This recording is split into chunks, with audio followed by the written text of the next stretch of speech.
for joining us this morning. I want to thank our police chief, Tom Quinlan, and all the reporters that have joined us this morning for the briefing.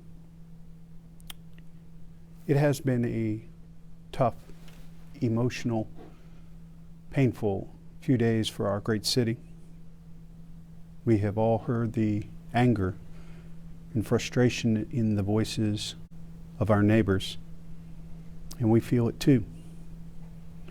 I know that this past weekend brought incidents from the Columbus Division of Police that did not meet my or the community's expectations for professionalism and protection. We fell short on protecting public safety while allowing peaceful protests. The goal must be to do both, not one over the other. As you all know, in February, I laid out an equity agenda, an agenda that calls out racism and discrimination where it exists, and my plans to address it. I am committed to that agenda. But we cannot fully engage in the agenda until we acknowledge the deaths of George Floyd and Ahmaud Arbery and countless others that should be alive today but are not. Until we address the racism and discrimination that is marring community-police relations.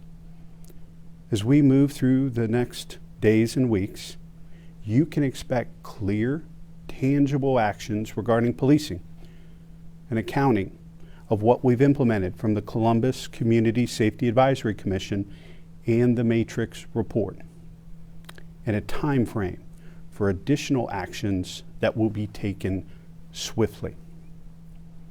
As I have said, I fully support the creation of a civilian review board that works for Columbus, and it will be my top priority in our contract negotiations with the FOP later this year. I know all of you want to hear from Chief Quinlan, and I'm grateful for his work, his commitment to adjusting and changing the way we police, and how we protect peaceful protesters. Our goal as a city is to provide the balance between public safety and peaceful protests. We do not want to stifle or suppress. I don't want that, and I know our chief doesn't want that either.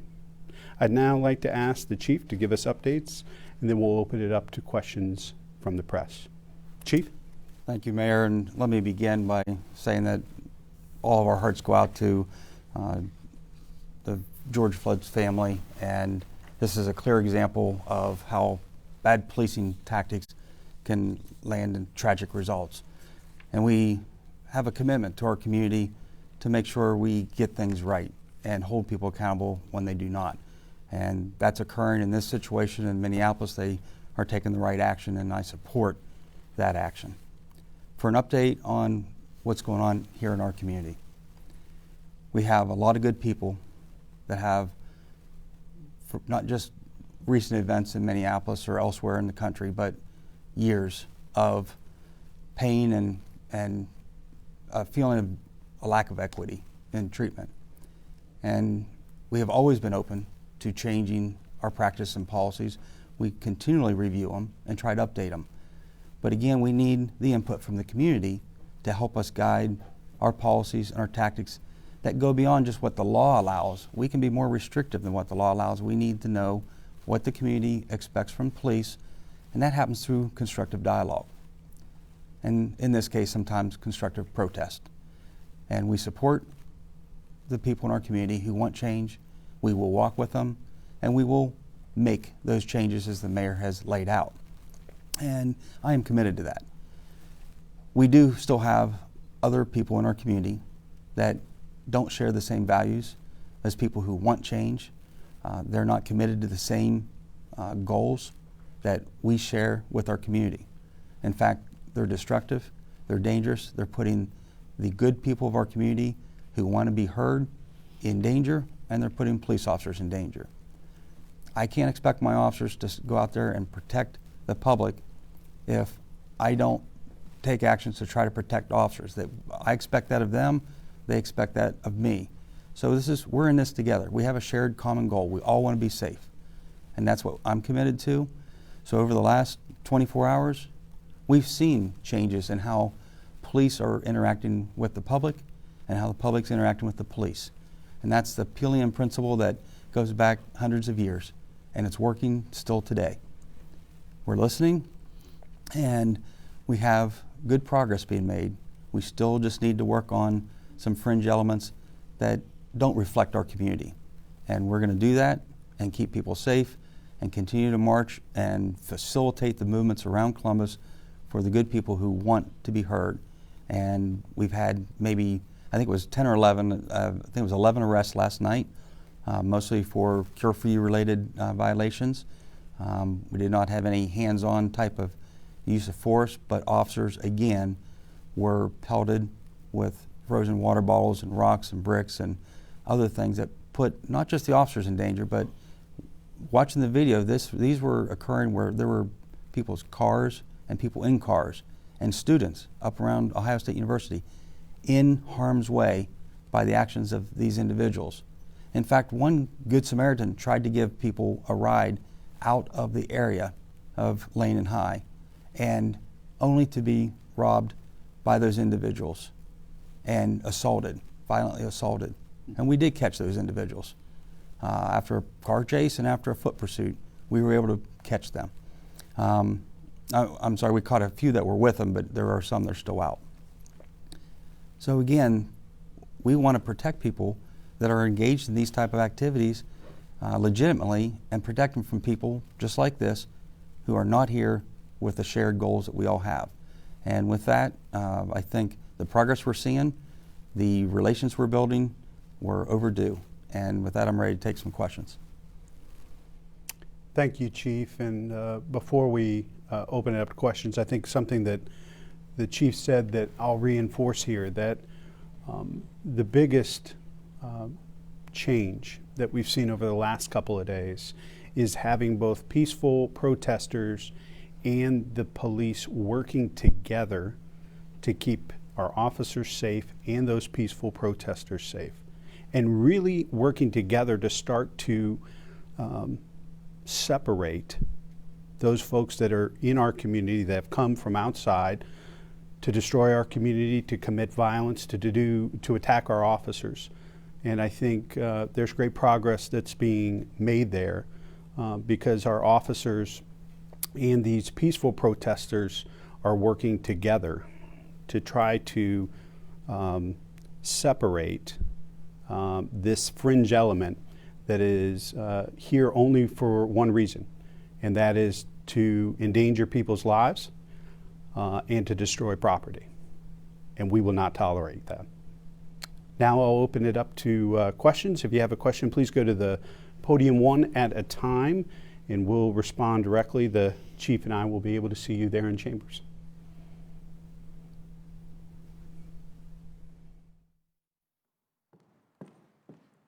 Good afternoon. I'm Danielle Grossman, NBC4. So, Mayor Ginther, I have a question for you. You posted that you're asking people to submit some complaints of excessive force that have been happening over the past few days, and I have some questions about that independent review board. How exactly is that going to happen? Who's chosen for that review board? So we did set up a separate line of for police complaints. We want to see all the instances when the police acted inappropriately.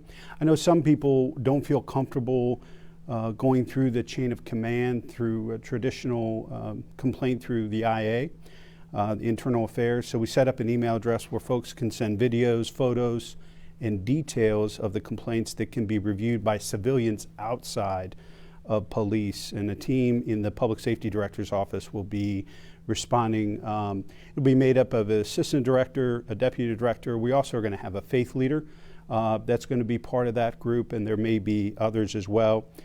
We've received more than 375 photos or complaints thus far into the email address. We're going to investigate each and every one of them, and the Internal Affairs Bureau has received already more than 80 complaints, and that was, I think, before this new way of reporting complaints was put out yesterday.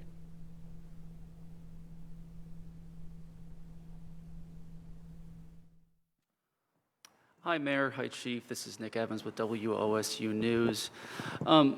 Last night, Chief, you talked about an advisory panel that you wanted to put in place to sort of be a bridge until we get to the Civilian Review Board. You guys have also talked a number of times about outside elements, but we haven't seen any specifics with this. I know I've requested the planning documents related to the Chief's advisory panel. I haven't heard back about that. You guys have also, talked about people from outside, but we haven't seen those arrest records yet. Can you, be more explicit about what these changes are that you're talking about to the way that we do policing? And also, are you going to release records related to the arrest so that we can actually have something explicit when you say in these sort of general terms, like here are the changes we want to make. These are these outside elements that are causing the problems that we're seeing. Thank you. Thank you. Regarding the arrest records, we're going to turn those into a PDF and place them online. So you will see, since they are charged suspects, as long as they're adults, we will put that out so you can see the individuals that were charged. We have the race of the individual, the sex of the individual, and the zip code. So you'll be able to see that information and follow up on that, what the charges were. And on the Chiefs Advisory Panel, what I'm looking to do is create an outlet for a conversation between myself and the community. And the important part of this is I don't want to have a direct influence on who the people are that are on this panel. I want members of City Council, who are your elected representatives, and the mayor to make selections. And the way I've laid it out, and this is all in draft form, this is all something we'll work out. As I envision it, it'd be 12 members. If you get too many, it's too hard to have detailed conversations. So we want to keep it where there can be, everyone can have meaningful input. So I want to have those 12 individuals selected by your elected representatives that meet with me monthly, and I have no qualifications on whether it's maybe a person is a convicted felon. That's fine, as long as there's no active warrants. Anyone in the community that the mayor or the city council select, they will be able to meet with me and discuss what is occurring in the community. I can share body camera footage with them. I can share some administrative investigation reports with them, or whatever they want, and I can share some criminal information that I can share that won't disrupt the ongoing investigation, because again, it's still important for the citizen to have due process. I don't want to disturb that, but all this information will be available, and because it's a Chiefs Advisory Panel, they can have access to stuff that we may not be able to put out online, but they can look at how the police responded to this situation, what the decisions were, the charging decisions, how we reached this charge over that charge, how we used force or used different tactics to make apprehensions. And they can advise me, because I'm the one who can set policy for the division, and they have a direct line to me to say this is not how the community wants the police to engage in for a violation. Let me just use a simple example of jaywalking as an example. We don't want someone that's jaywalking to be arrested the same way somebody is charged with a capital offense, clearly. So they can talk to me and say, can we make adjustments? Where can we legally, medically, and tactically make safe changes to policy that's going to keep everybody safe and reduce the opportunities to have bad occurrences like we saw in other places in the country? And so that's the idea behind it. It's going to be forward-looking. It's going to be able to change policy going forward. And I look forward to those conversations. I think we'll build better bridges having that community input directly between me and the community, with oversight from the mayor and the city council.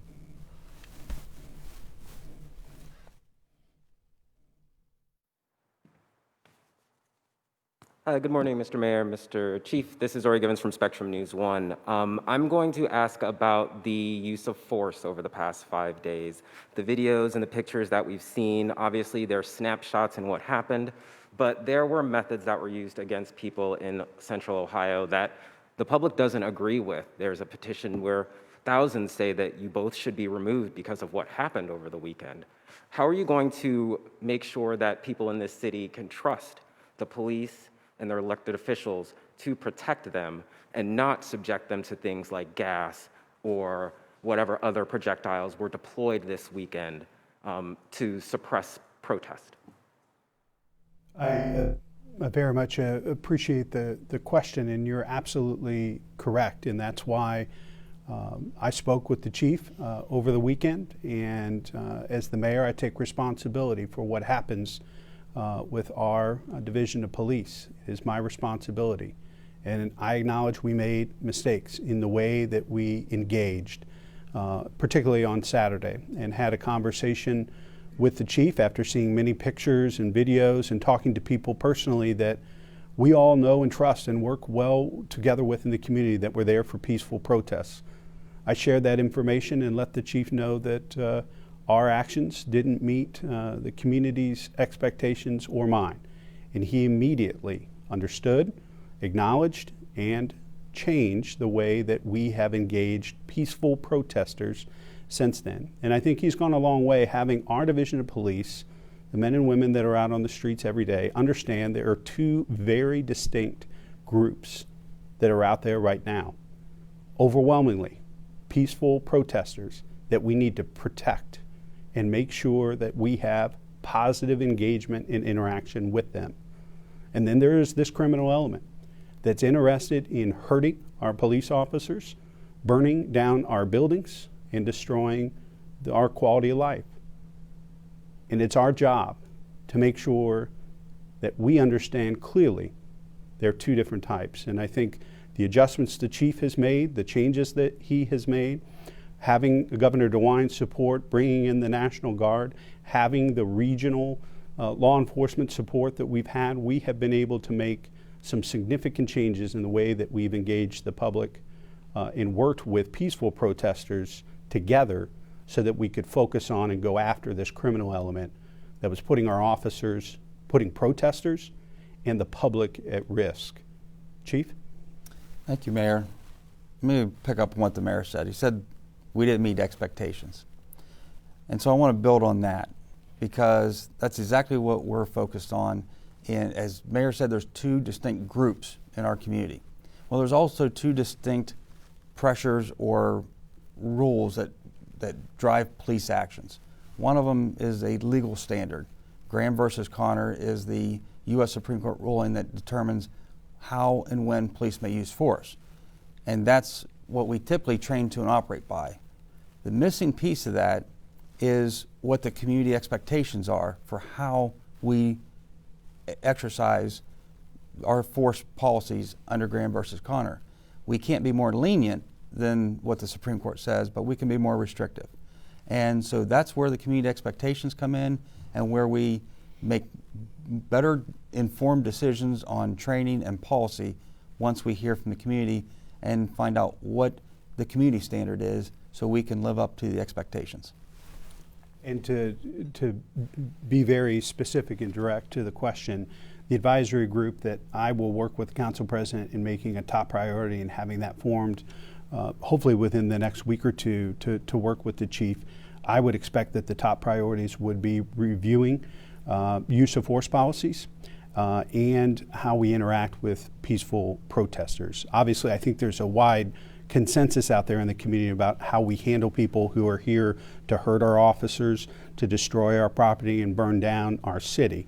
But how we engage peaceful protesters and our use of force policies will be top priorities for this group once they come together and start working with the chief. The chief is absolutely right. We have minimum standards in place with this case law and precedent. But Columbus's expectations are of a 21st century community policing engagement strategy that Chief Quinlan was hired to implement and do based on the Matrix recommendations, the Safety Advisory Commission recommendations, and his vision of community policing in a 21st century model.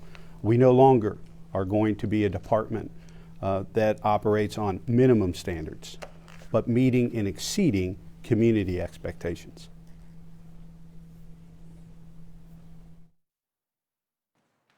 Hi, my name is Danae King. I'm the religion reporter at the Columbus Dispatch.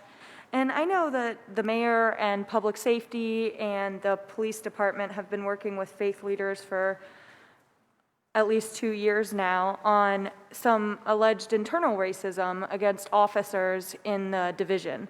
And so I'm curious, pastors have said recently that that progress has been made, but it's been kind of slow, and there's been some resistance to things like pairing citizens from an officer's precinct with them to train and expand understanding. So, I'm curious about, how that's going and what's being done to solve the problem of kind of this idea of maybe internal racism against officers within the division.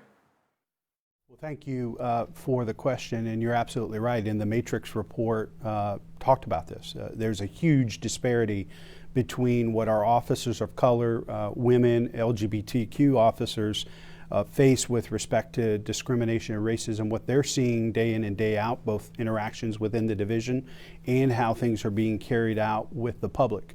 We acknowledge that. Racism and discrimination exists. It exists in the Division of Police. It exists in city government. It exists in your newsroom.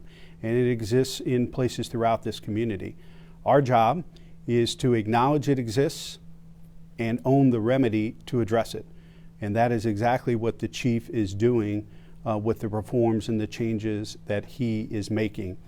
My understanding actually with this group that I think it's Faith in Public Action or Faith in Public Life group that's been working with the chief and the director is that significant progress has been made. One of the things they asked for was an assistant director in the safety director's office to focus specifically on EEO complaints.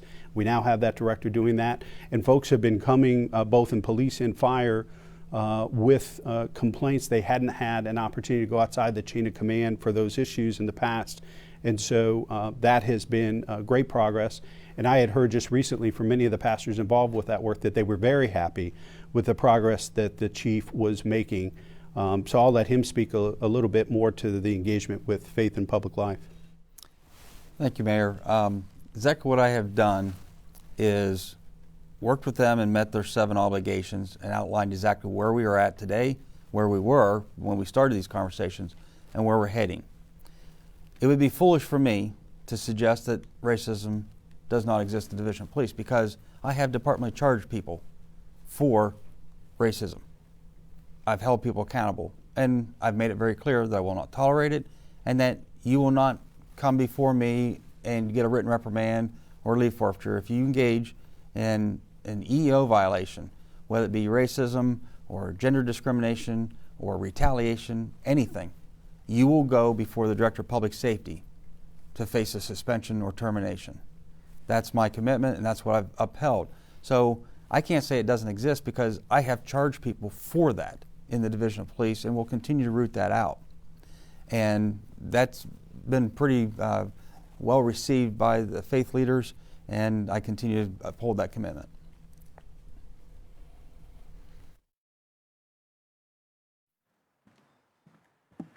Good afternoon, Mayor, or good morning, I suppose, still. Mayor and Chief, Jeff Reddick from ABC 6 News. Wanted to ask, we have reporters in court this morning. It's been indicated that potentially one person arrested at the recent protests on a gun charge, I believe, may have tested positive for COVID-19.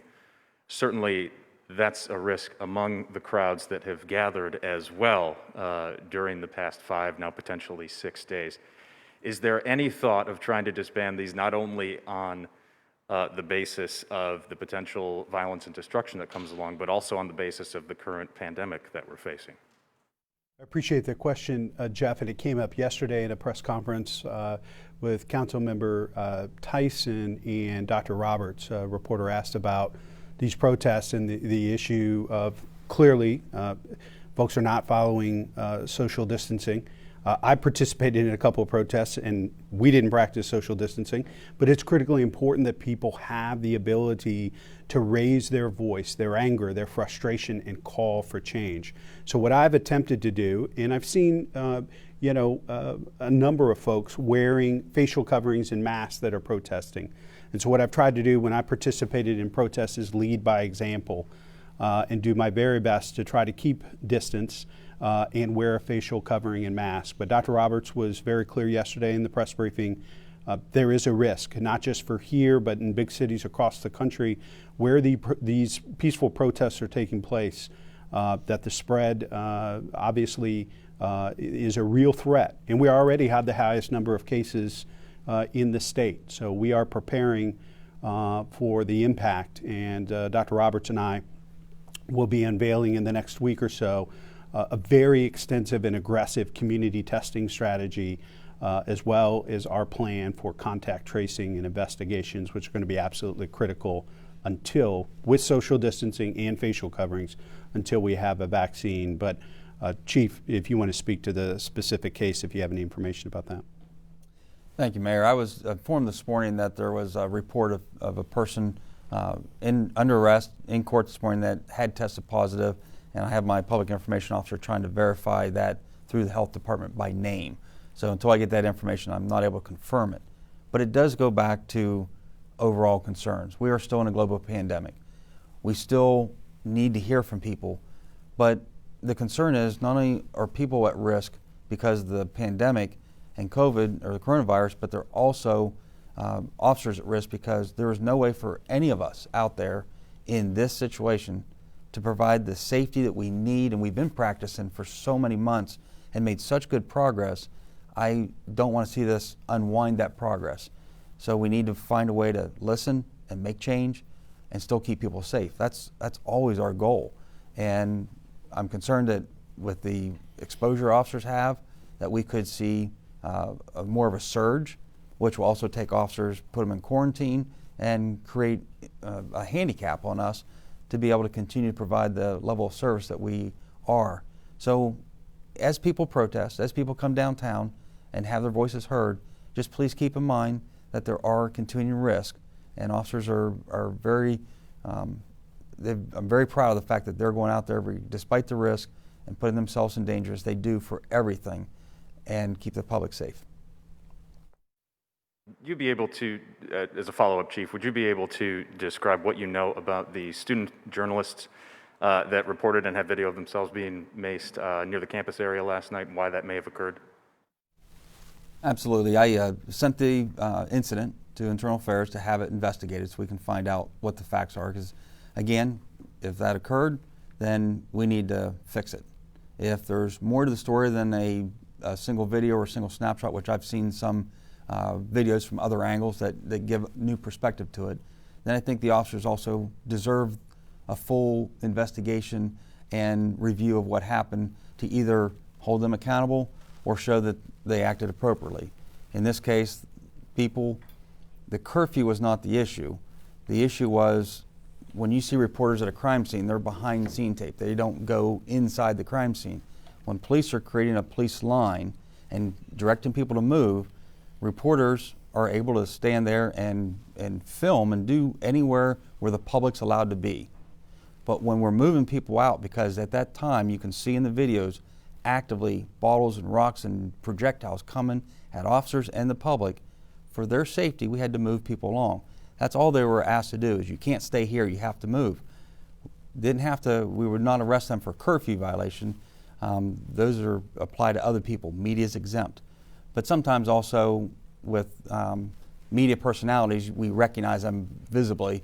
They're either wearing their polo shirt or something, we recognize them from TV or from interaction we've had with them. In this case, an officer certainly didn't recognize them. They're trying to identify themselves and use their media credentials. And again, when things are happening really fast and you're getting pelted with bottles and rocks, we're dealing with imperfect human beings in imperfect situations.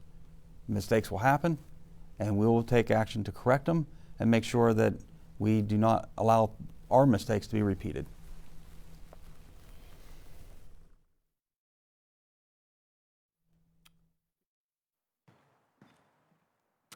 Hello, Megan Henry with the Columbus Dispatch here. Given that the violence last night started after police began using pepper spray and other means of crowd control to disperse protesters past curfew, why continue to use those methods and not other methods to prevent altercations with protesters like we saw last night on campus? Chief, you want to respond?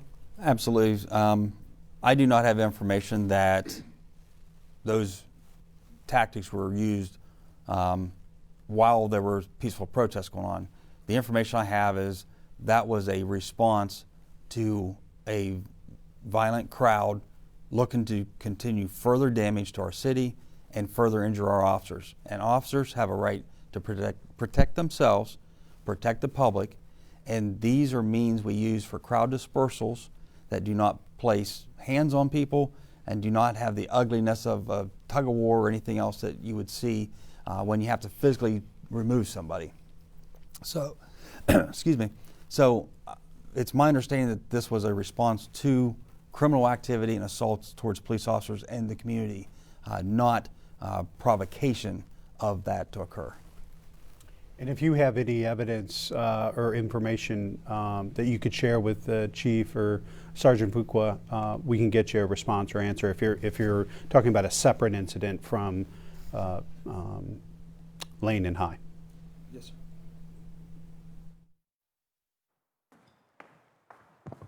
Hello, Haley Colombo from Columbus Business First.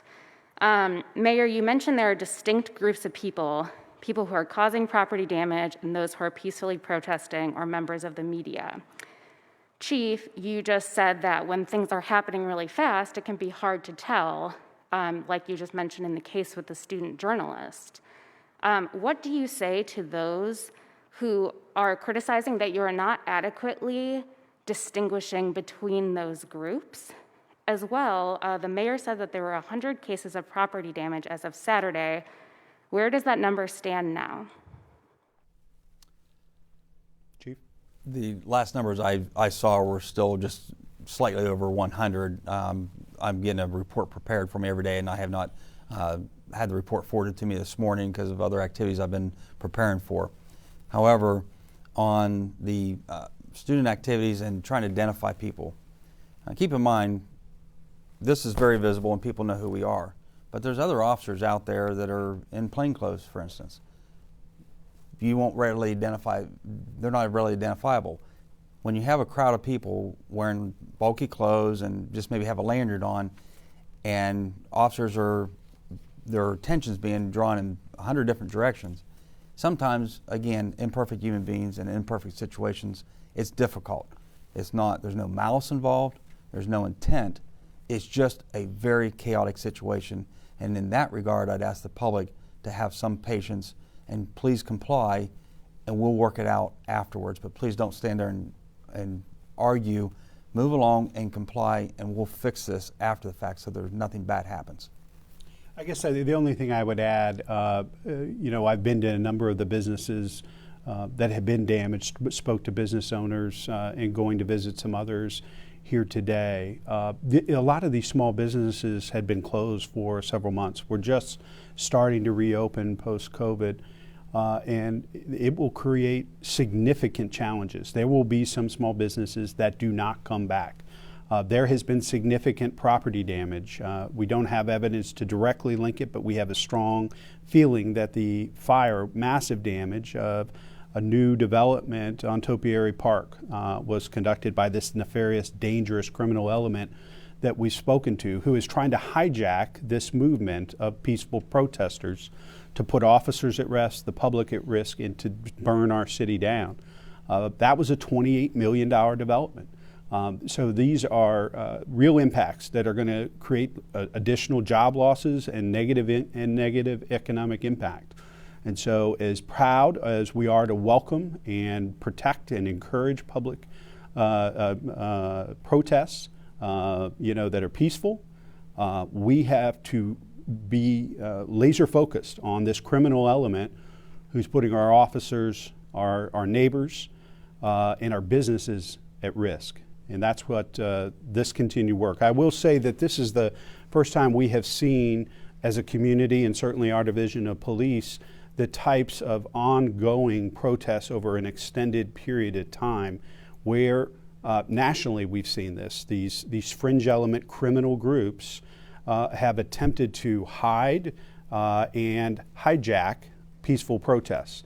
And so it is challenging to know that there are criminals amongst these peaceful protesters who seek to hurt our officers, our neighbors, and our city. And we're doing our very best. And when we make mistakes, we will acknowledge them and we will improve upon them. Because the ability to peacefully protest is at the heart and core of our country and our values as a community.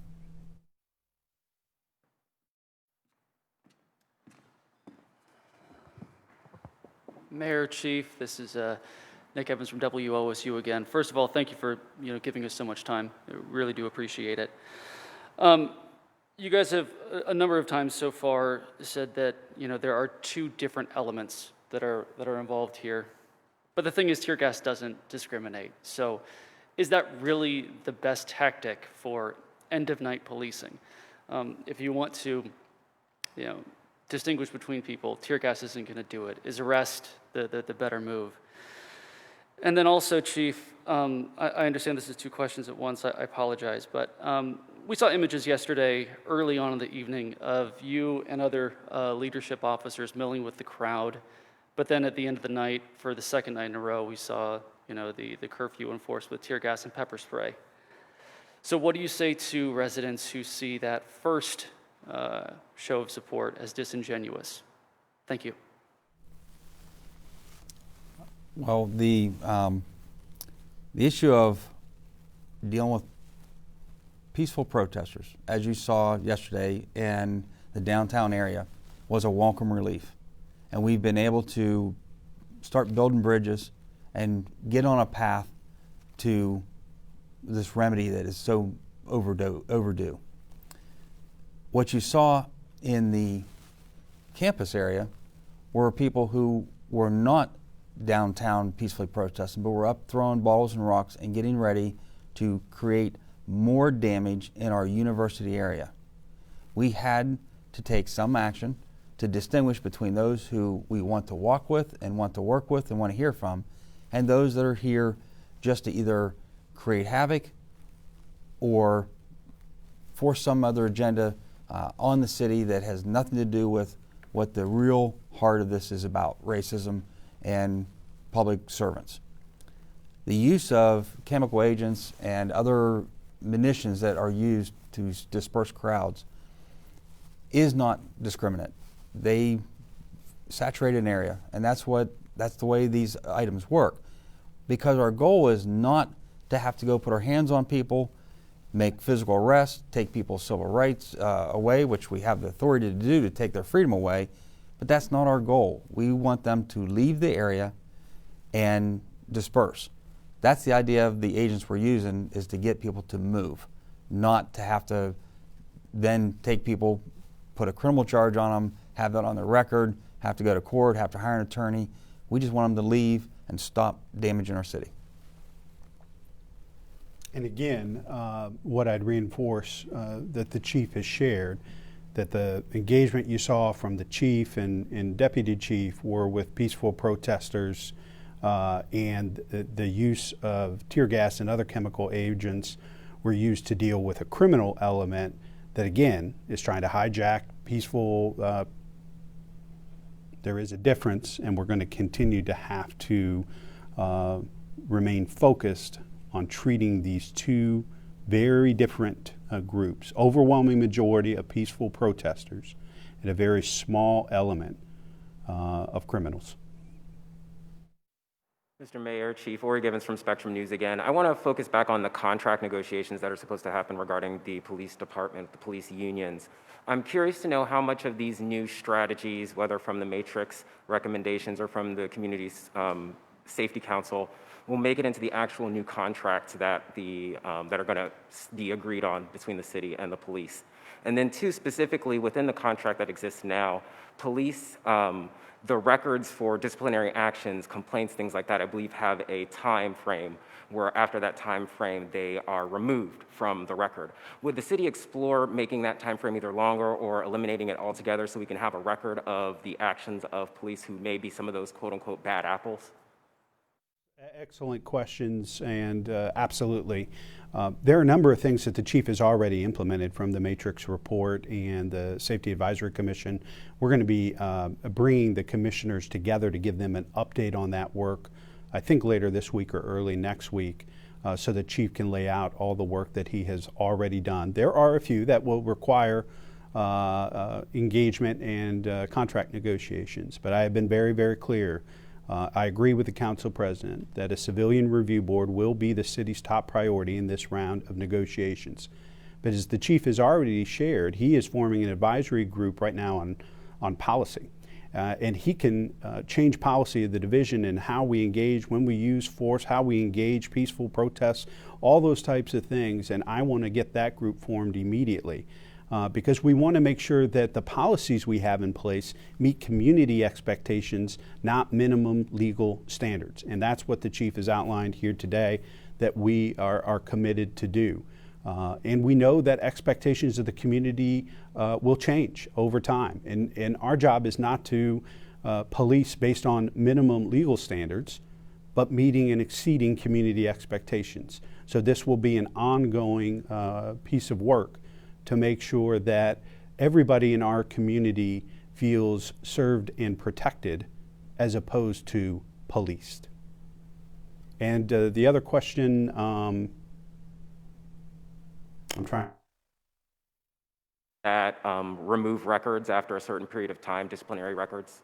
We've made some progress on that. That was one of our priorities. I think in the last round of negotiations, there were some changes made to extending the time in which complaints could be filed.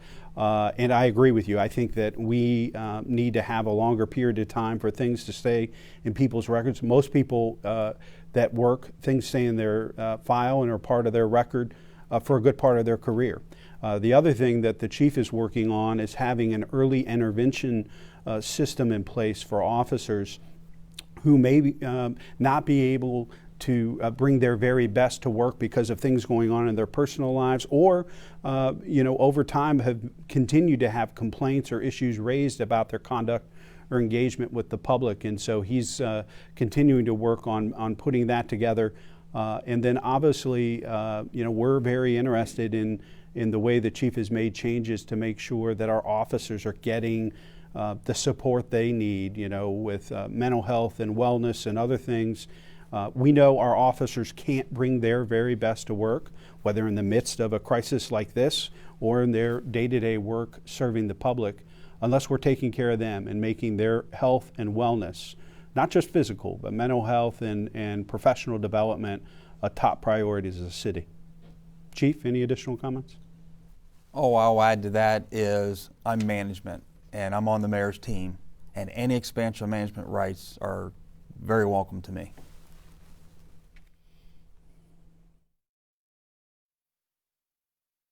Hey, King with the Columbus Dispatch again. I'm curious, I noticed, Chief Quinlan, that you walked with protesters and Deputy Chief Knight last night, and I'm curious kind of what changed between Sunday at midnight and yesterday evening, and why the decision to walk at all, and also why the decision to do it last night. Thank you for your questions. Excellent question. This was part of our intention all along. We always wanted to get out and engage. The level of activity and the violence that was going on, we wanted to make sure that our presence there, the chief brings more people around because they want to have that conversation, but we didn't want to create a condition where more people were in jeopardy because of people that were there to do criminal acts. So we had to get that tamped down and get procedures and tactics in place. We're going to keep people safe to facilitate a safe walk for the community. Officers, as you see clearly, put themselves in danger and stand between the risk from the criminal element to the public, but we don't want to create risk for the public.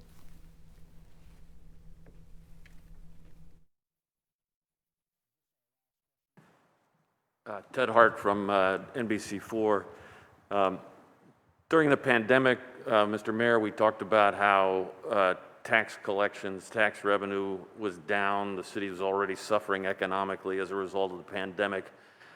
And we know these businesses, a lot of these businesses have been closed for weeks and now are going to be closed again for some time because of the damage. Could you talk about the economic toll of all of this on the city, as well as the toll on the city's image, and some sense of perhaps the long-term damage done here to the city?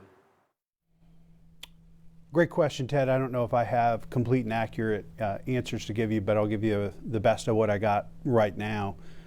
Clearly, we knew before this crisis that revenue was going to be down, which is all the more reason why we put aside, money in our rainy day fund, our basic city services fund, our workers' comp rebate, as well as not spending nearly $20 million that had been budgeted for this year. Got all of our departments to really prioritize and focus, and so we've been able to realize a savings of an additional $20 million through that work. Obviously, there's going to be significant costs for law enforcement, for public service, for public health, dealing with this crisis, but also in response to COVID-19. We are very fortunate that we received $157 million as part of the CARES Act. And Senators Portman and Brown have worked very hard with Secretary Mnuchin and folks in Washington to provide additional flexibility on how those resources can be spent in our COVID-19 response. I would say that I think, we are entering a time now where if we continue to focus on racism and discrimination and take concrete action steps moving forward, that we will be able to move out of this crisis and fully focus on fighting the global pandemic that still threatens so many of our neighbors. And I think that's exactly what the people of Columbus are looking for, to speak out to the injustice, to say the names of these individuals who have died in the hands of law enforcement, who would be alive today had that not happened. Call it what it is and change it. Own the remedy and own the change. And that way we can move forward to devote most of our attention after we do this work to fighting the global pandemic. Dr. Roberts and her team and many other folks are completely focused on our response to COVID-19. As I said, we'll be rolling out our very aggressive community testing strategy and contact tracing and investigations effort. To speak to your other question about the long-term impact of Columbus, I think we're continuing to see the Columbus way, believe it or not. Even in this crisis, the way law enforcement is now, they've changed their engagement and approach with peaceful protesters. You now have peaceful protesters calling out and sharing information about criminal elements to police because they know they're a threat to this movement and the work that we're all focused on moving forward. You've got leaders in the community. They're going to be sharing an action plan later today for not just the city government, but the state government, the federal government, for the private sector, for nonprofits, that calls us to account to take action to fight racism and discrimination and inequity. So you're seeing elements of that, and I think that that is what will guide us through this crisis, fighting the global pandemic, and putting us on a road to recovery. But we can't get there until we do this very difficult work right now. Kevin Landers, WBNS 10 TV. Thank you, Mayor, for this opportunity to talk with you today.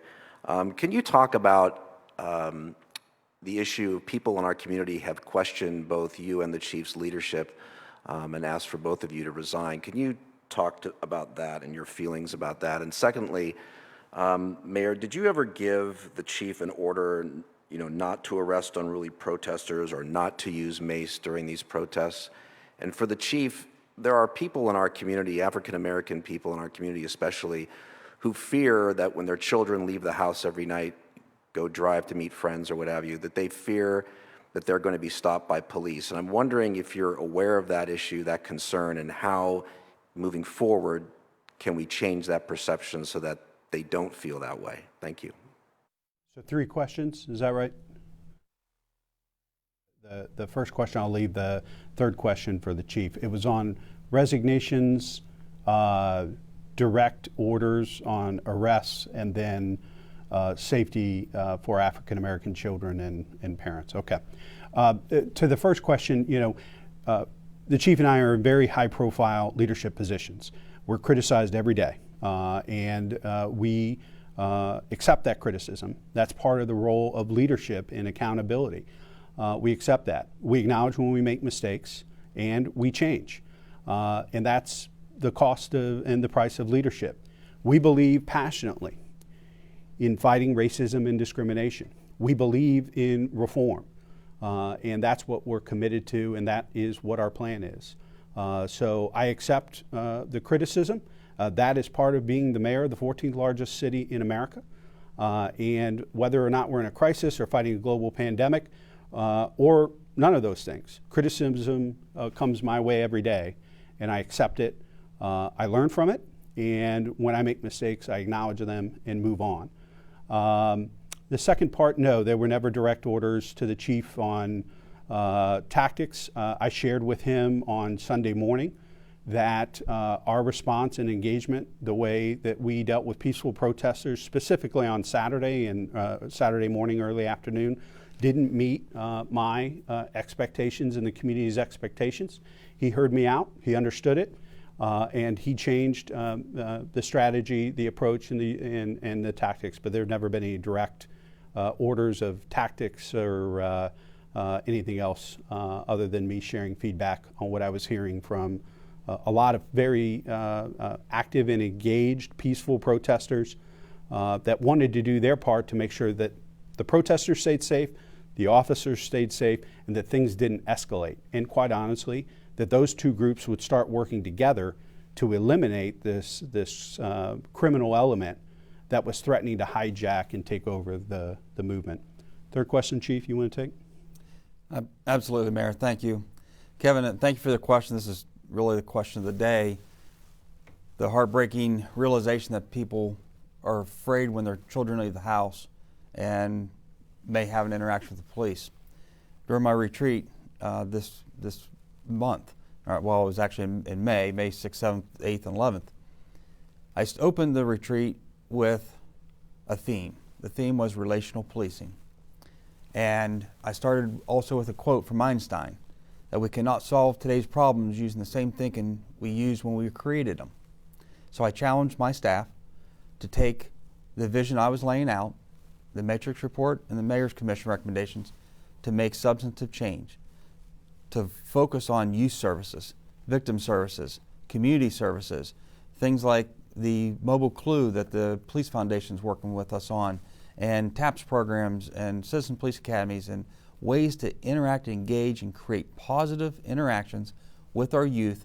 And during those interactions and conversation with our youth, have those tough conversations about how we both can interact together and still, both of us, police and the public, be safe, because there's a lot of uncertainties out there. There's a lot of unknown what is in somebody's mind or heart, and that puts everybody uneasy feeling.